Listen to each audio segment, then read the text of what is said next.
a Screen Actors Guild Award winner and a 4-time SAG Award nominee. And I double-checked this. Out of everybody who ever came out of Smyrna, Georgia, she is the most famous ever. The star of Ben is back, Julia Roberts.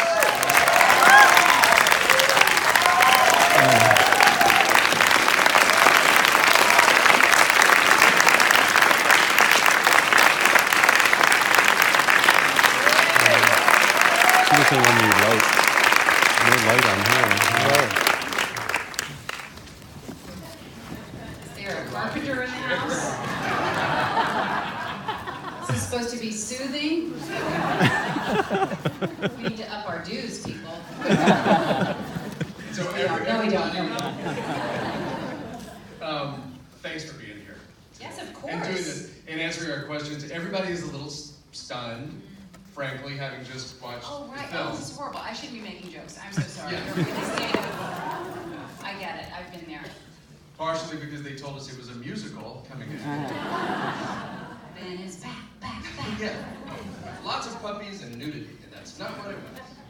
So, when you first read the script, what was it that jumped out of this story to you? What did it say to you? I just felt like the bones of something instead of this big, terrifying, what seems endless epidemic. It was stripping all the statistics of it and all the criminal elements of it and all the politics of it, stripping it all down till what was left was the bones of just this one family on this one day. And that, to me, I thought just made it completely breathtaking, really. And since we've just watched the movie, I want to ask you about a couple of specific scenes that I had seen. I saw today. I saw it several days ago, and there, as you sit with it, certain things really stay with you. And one of them is the scene where the mother takes her son to a cemetery, and she's so angry, which is interesting at that moment. She's so angry and says, "Where do you want to be buried?" And what was that day? Tell me what was going through your head when you got ready for that scene, how you decided to play it. I can't give away my secrets. It's a room of actors. No, the truth is I have no secrets, is the truth. But, for me, it was, all the scenes were had so much clarity to them. Peter Hedges not only directed this film, but he wrote the screenplay, and I think it was all incredibly clear that there's no right answer for a parent in this situation. What's the right answer on a Monday is the wrong answer on a Tuesday, and so I felt within that an incredible amount of creative freedom, but also paralyzed by so many choices. And so I really mapped it out for myself as best I could, and then left that space for the spontaneous, which would always kind of reveal itself between Lucas and myself, Lucas, who I adore. And that scene, for me, the really critical part of it was just yanking him out of the car. That, to me, just set the pace. Because that's a really violent, physical thing to do to a person, to do to an adult person.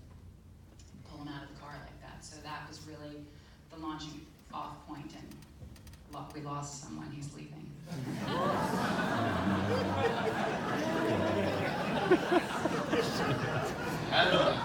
Don't forget your toaster on the way out. Your free toaster. I can't wait till he hears that we take our tops off at the end of this.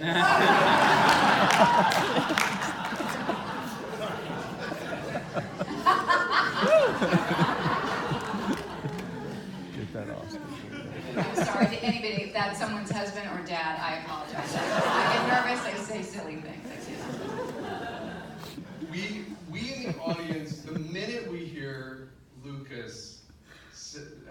say his sponsor said it was okay. I think at least when I was watching it, I immediately knew he's lying. And one of the things that's so heartbreaking is this is also about your performance and how you decided to play it. But just by the look on your face, you know that Holly knows deep down he's lying but won't believe it. Is that what you thought was going through Holly's mind during those scenes? It's interesting. I had such an instinct for Holly and what I just sort of decided she believed to be true or not, and the mental game she plays with herself. Yeah. And there were so many times Peter and Lucas would be talking sort of next to me and say, they'd say, well, but you've lied to her about this and about that. And I'm thinking, what the hell is he talking about? He's not lying to me. And I would really kind of think that, like, what? Wait a minute, that wasn't true. I had really convinced myself, and I think there are times when as a parent you have to keep moving forward, because it's almost like, being an oceanic creature. If you just keep moving, you will stay alive. And I think for her, a lot of times it was just about, okay, if we can just keep going. Oh, he's back. Oh, his wife is telling him everything. We'll be taking our tops off later, sir. Just we'll be glad you're back. I know Jess looks mild and like he's just a sweet guy, and he is wrecked.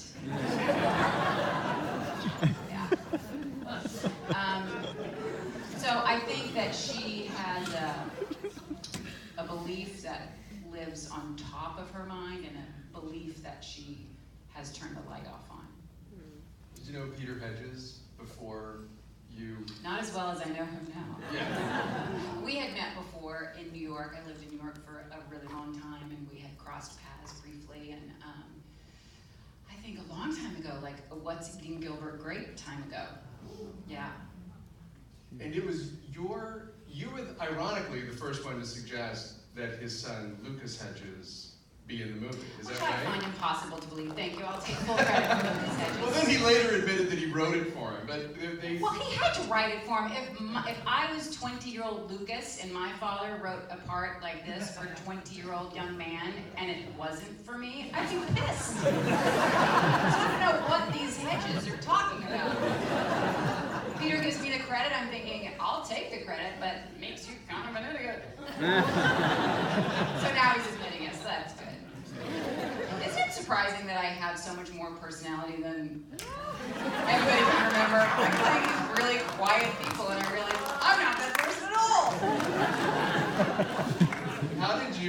How did you first reach out?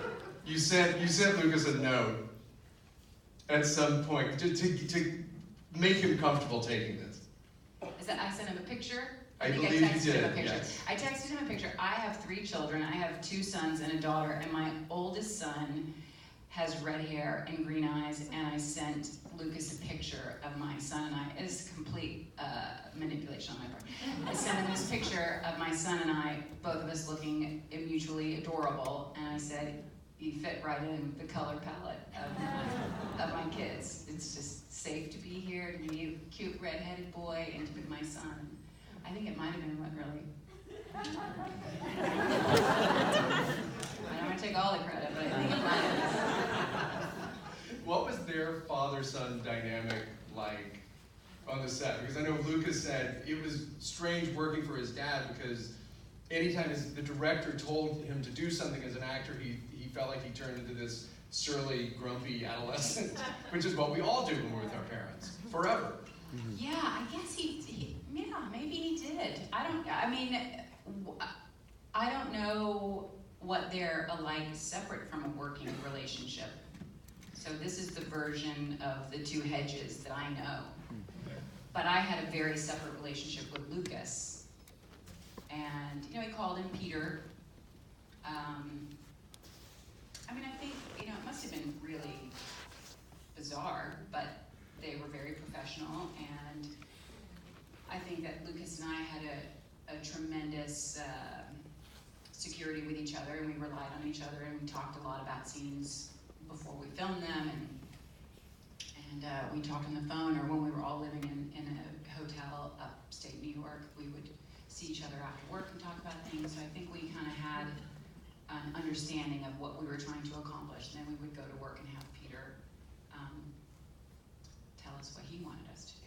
How did you prepare during pre-production with Lucas? Because it's obviously, you're going to be incredibly close during the making of the movie. You have to be on the same page as far as what's going on. What was the pre-production rehearsal period like?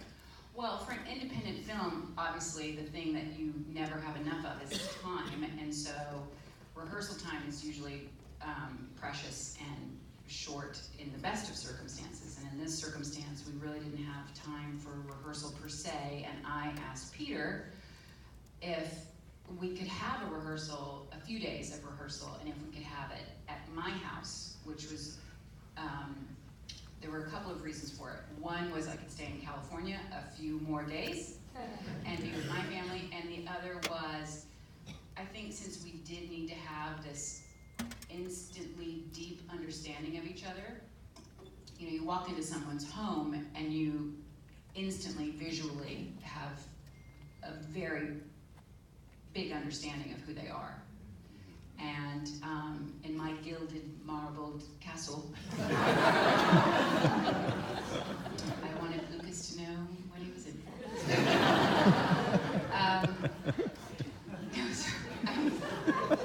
You know, our coffee table begs to have feet on it. Like, you know, we've got 5 dogs and a cat and 3 kids, and it's, you know.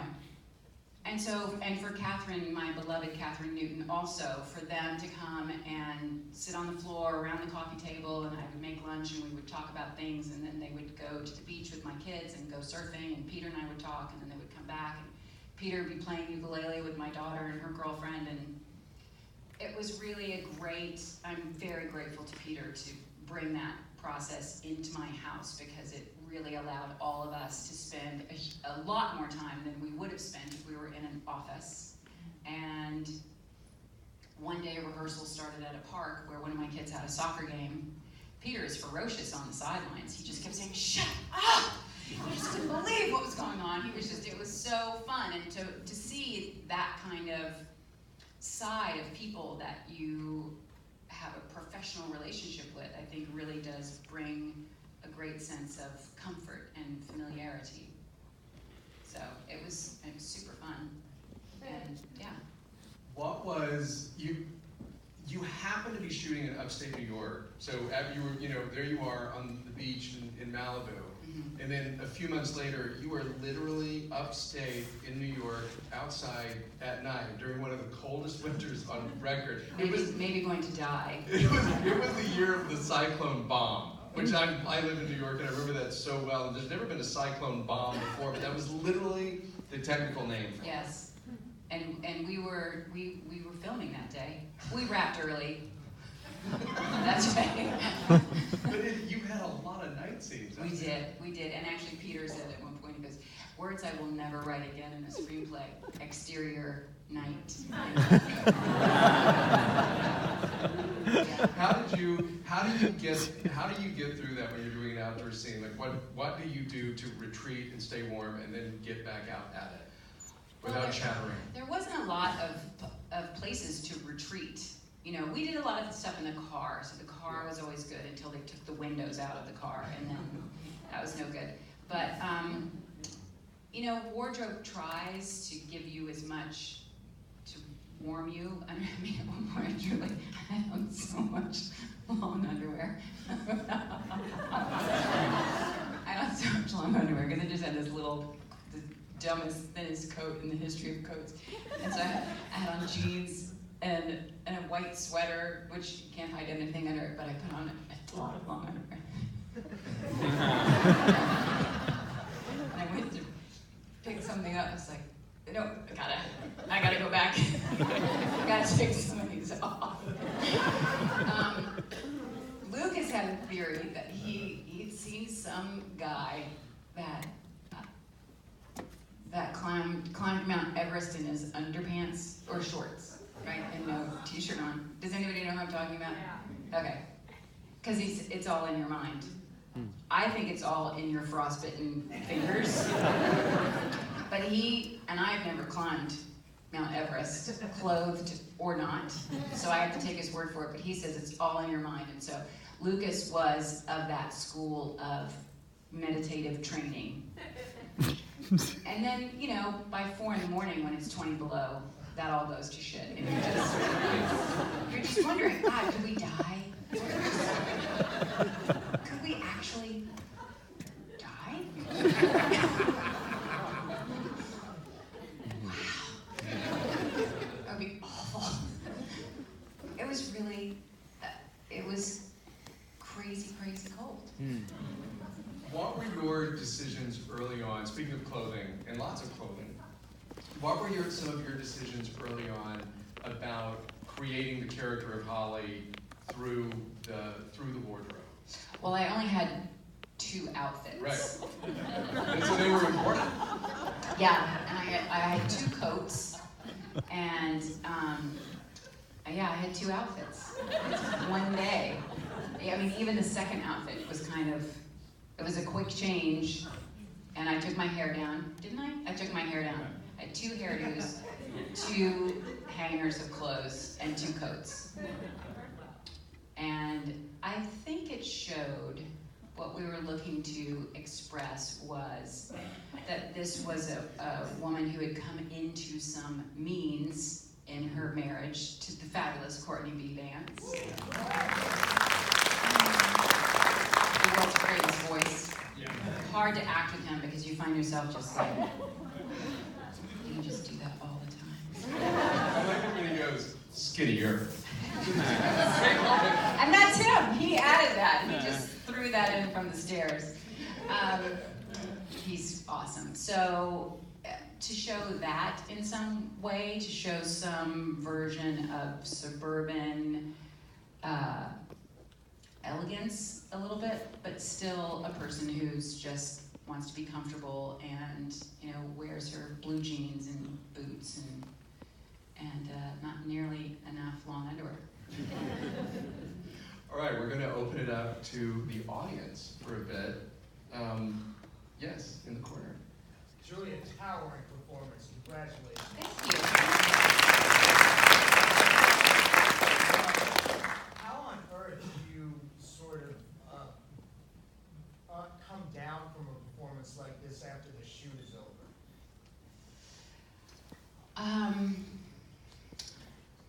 I kind of just run away from it, back to my happy home. Really, I mean, it was exhausting, and it was something that I sort of liken it a little bit to when you're pregnant. And sorry, gents, that you can't relate, but like you're pregnant, and you're like, God, this is so cool. I'm building a human. You know, this is pretty cool, and you love it, and think, oh, I just want to do this forever. I just don't want this to ever end. And then there comes a point where you think, if this baby does not get out of my body, I will go crazy. It has to come out.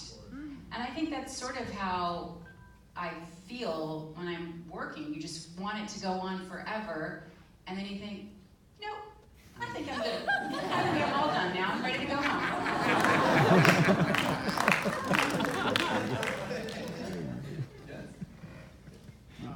Great performance. Thank you. Best mother ever. Oh, thanks. My question to you is, can you talk a little bit about the research that you put in learning how to be a parent to an addict and how you approach the role? Well, that is, unfortunately, the sad reality is that I had a huge amount of resource and research material. I mean, it really is the incredible thing about the world we live in now and how much access that we have to one another and to sharing our feelings. And there's so many forums and online chats that are specifically dedicated to mothers of addicts, and just the way that they share so openly, and you get so drawn into these, you know, daily diaries that they will write, and you get completely captured by these different mothers and their experiences, and some of them, as you go along reading them and you feel like you know these people, and then she'll write, and he called last night, and then I got the call today that he's no longer with us. And so you realize how it's just not in anybody's hands. And I watched a lot of documentaries just about drug abuse in general, which are agonizing to watch. There did come a point where I just had to stop and trust that I had enough to accomplish my goals as this person in this family on this day. And I did have to kind of step away from that at a certain point. It's really heartbreaking, but it is so beautiful how openly people will share the devastation of their life. Hi, Julie. You know, when I think about this film, the screenplay is really good.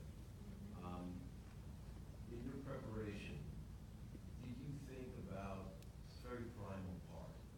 Did you think about an animal that you felt something, sometimes the protection that you had for your son? It reminded me of the way that an animal would protect. Did you think it at all in that way? I've always wanted to be that cool of an actor. I hear you tell that story, and I'm thinking, I want to be listening to you, but really I want to be quick. Think of an animal that sounds completely rad, that would be true and convincing. But I think as a parent, you do become that primal something, some creature that will do anything. You know, the mother that can lift the SUV off the baby. You do become that superhero in some respect because your heart is walking around outside of you in the world now, and you have to take care of it. So You really had that, and even when your son said, "Oh no, I got the drugs upstairs," and all that, I actually went, "Is he lying now? Is he switching? Is he telling you that so you'll abandon him?" But maybe he didn't do that. Maybe he did get drugs from that girl. There was a lot of, in that screenplay, there was a lot of misdirection. You know, you thought, "Oh, he's going to do this." Even when he just hit the window at the very beginning, his anger, the screenplay was really good. no, Peter, he wrote such a beautiful story. Yeah. Good. Thank you. Yes, ma'am. No, right there, yes. Hi, Julia. Hi. That was fantastic. My mom's been crying while you were talking. Still crying. It was the best illustration of a love for a mother. Oh, thank you. Oh, I'll start crying. Truly, I've already cried twice today.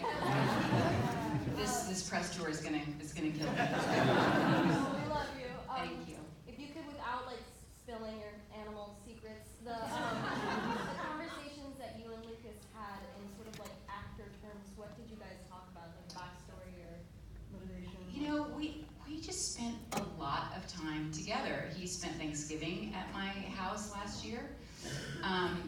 One of 22. He's never been away from his family for Thanksgiving, so I felt so much joy that we could take him in and take care of him when he was displaced because his family was back in New York and he was still out here. So it was, so much of it was talking about just really being present for each other. And I think for me it was important to really have his trust and have him understand that, you know, like all actors, you are reverential to your director, but when push comes to shove and they say go, it is just whoever's on the stage together. And so I would say, with all due respect to your dad, and nobody tell Peter that I said this, but I said, with all due respect to your dad, talk to me. We can figure it out together. If there's something confusing or something that doesn't feel right that I'm doing or that you're doing or that we're saying, or we'll figure it out. And then we can present it as a united front to Peter. And again, don't tell Peter. So I think that was important because when it's your dad, then it's double the, I have to do what he says. forget about that. You know, so I think that was important for me to let him know that, you know, he didn't have to just do everything that his dad said, because no actor does everything a director says. We're hired to do what our instinct says. And if we're lucky and have a really great director, then he can just keep encouraging that and polishing it on our behalf. So those were the kind of actor conversations. But it took, you know, he's an extraordinary person, and he really knows what he's doing. And I think my role was really just to, as a person portraying his parent and feeling that love for him in real life, to say, go, keep going, keep going, keep going. You got it. It's so great. Thank you. A couple more. Yes, ma'am, on the end. Hi. Absolutely beautiful work, still resonating and shaking from Thank you. the performance. Well, I mean, sorry. Top's off any minute now. I was just curious, you play so many different roles. I was wondering if there's anything you haven't played that you've always wanted to play.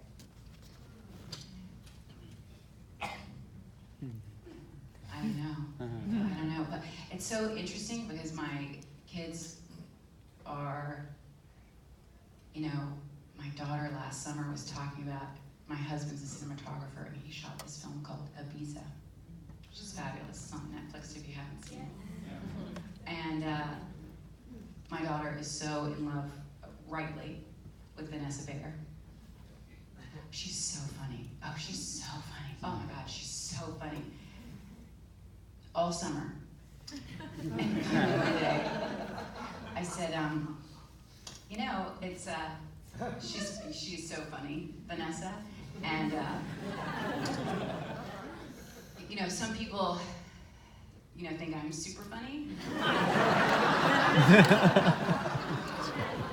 And, you know, a lot of movies that I've been in have been kind of, pretty funny. Pretty funny with me being part of the funny instrument of how incredibly funny they were. Kind of known, maybe a little bit known for being funny. And she said, yeah, Mom, but I mean, you're not Vanessa funny.